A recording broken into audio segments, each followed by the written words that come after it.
नमस्कार, मैं हरशंकर कुमार, आप देख रहे हैं अपना टॉप न्यूज़। अभी मेरी उपस्थिति सुपौल जिला के राघोपुर प्रखंड के सिमराही बाजार में है और सुपौल के लाल ने फिर से किया कमाल। मेरे कैमरे में जिस चेहरे को देख रहे हैं, ये इनकम टैक्स डिपार्टमेंट के अधिकारी हैं, जो कम उम्र के युवा हैं और पहली ही एग्जाम में प्राप्त सफलता नहीं हुआ, लेकिन दूसरी एग्जाम में इसको सफलता मिला प्राप्त।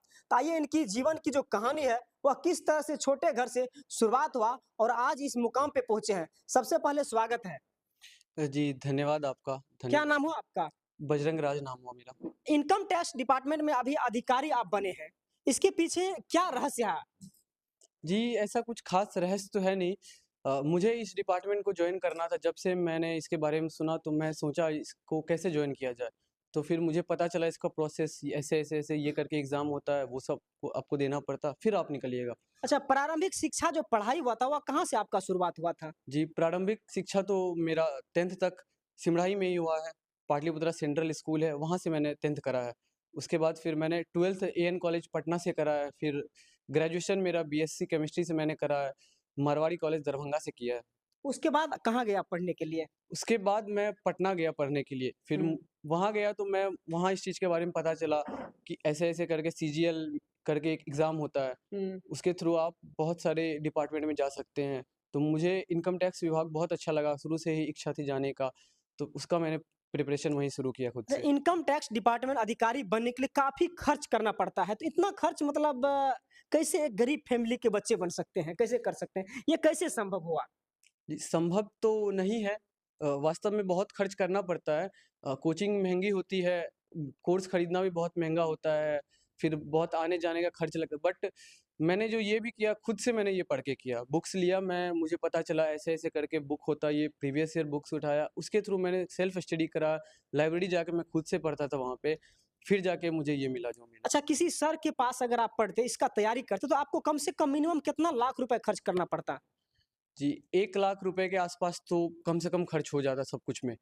और समय कितना आपको लगता? समय 1.5 से 2 साल लगता है ये तो मुझे पढ़ने में। विदाउट किसी सर के पास गए हुए आप इस चीज़ को कैसे संभव कर दिए? जी, शुरू से ही मैं पढ़ने में अच्छा था और मेरी मैथ्स बचपन से ही अच्छी रही है। तो इसका मुझे बहुत एज मिला कि इस चीज़ में जो पूछा जाता है वो मुझे बहुत चीज़ पहले से आता था। तो मुझे बहुत इसलिए मैं मुझे कोचिंग लेना व्यर्थ लगा। तो मैं खुद से ही पढ़ा, खुद से प्रीवियस ईयर बुक खरीदा, वो उसको सॉल्व करा, उससे ही मेरा सब कुछ हो गया। मतलब यानी आप सोचे कि अगर कोचिंग लेंगे तो मेरा 2 वर्ष समय इन्वेस्ट होगा। 2 वर्ष में हम नहीं निकाल पाएँगे, उसके बाद आगे क्या होगा? हुँ, हुँ। उसके बाद क्या किया आप? तो फिर मैंने सोचा खुद से बहुत पता करा, तो लोगों ने बहुत बताया कि नहीं बिना कोचिंग का नहीं हो पाएगा, कोचिंग लेना ही पड़ेगा। लोग दिल्ली में जाके कोचिंग कर रहे हैं, पटना में कोचिंग कोटा भी जाते हैं लोग हाँ, तैयारी करने के लिए कोटा भी छात्र। तैयारी जाते हैं करने के लिए जाते हैं, बहुत खर्च होती है, बहुत परेशानियाँ। मैं तो पटना में रहा, लाइब्रेरी में ही मेरा जो हुआ मैं लाइब्रेरी जाता था, खुद से पढ़ता अच्छा, था। विदाउट सर के पास गए हुए आप ऐसी कौन-सी बुक लिए, कौन-सी विषय लिए कि आप तैयारी कर लिए और निकल गए? जी, सबसे पहले तो एक मिथ है कि कोई शिक्षक ही आपको सफल बना सकते हैं। जी, जी। हर एग्ज़ाम में या हर आपकी लाइफ़ में किसी शिक्षक का रोल मात्र 5% होता है और आपका आपका रोल होता है, आपका हार्ड वर्क पे डिपेंड करता है कि कितना आप उस चीज़ को ले रहे हैं। शिक्षक का रोल मात्र 5% है और जबकि आपका हार्ड वर्क और आपका रोल 95% है। तो मैं उस 95% पे क्यों ना फ़ोकस करूँ? तो जब आप पहली बार एग्ज़ाम दिए थे, तो उसमें क्या हुआ था? जी, पहला बार एग्ज़ाम दिया था तो सीजीएल का मेंस मेरा मात्र 2 मार्क से रह गया था। तो ब बहुत बुरा लगा, बहुत निराशा हुई। फिर मैंने खुद को संजोया कि एक वक़्त आपको ऐसा भी खुशी होगा कि पहला बार एग्ज़ाम दिए और 2 मार्क से मात्र छूटे।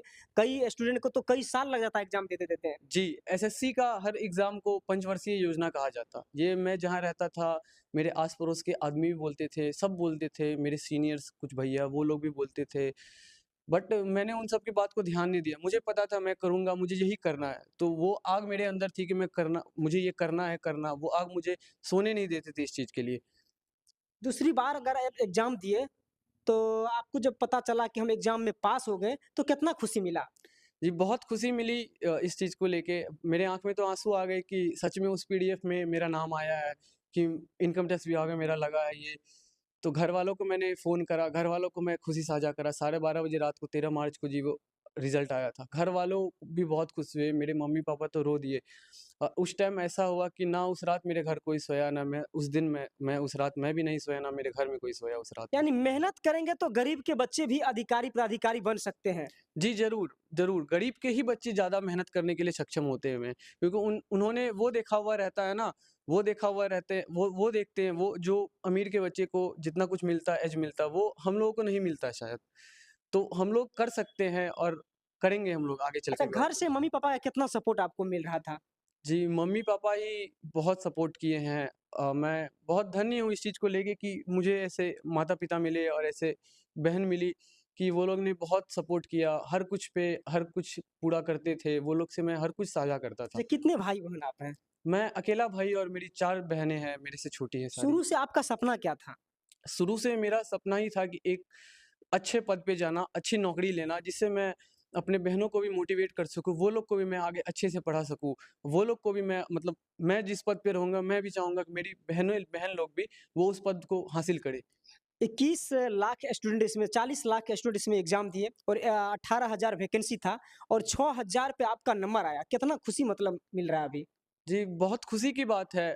बहुत बहुत अच्छा लगा। मुझे बहुत खुशी इस चीज़ की हुई कि मैंने मेहनत जो किया वो रंग लाया है। वो देख रहे हैं, मेरे माँ-बाप भी देख रहे हैं। तो जो दर्शक मतलब देख रहे हैं, जो युवा देख रहे हैं, उनसे क्या संदेश रहेगा जो आजकल युवा पढ़ते-पढ़ते भटक जाते हैं? जी, भटकते तो ज़रूर है, भटकते तो सभी है, भटका तो मैं भी था। मेरा भी बहुत बीच में मन हुआ कि मैं छोड़ दूँ पढ़ाई, बहुत पढ़ रहा हूँ, सारा दिन क्या ही कर रहा हूँ, लोग घूम रहे हैं, मेरे दोस्त घूम रहे हैं, सब ये कर रहे हैं, वो कर रहे हैं।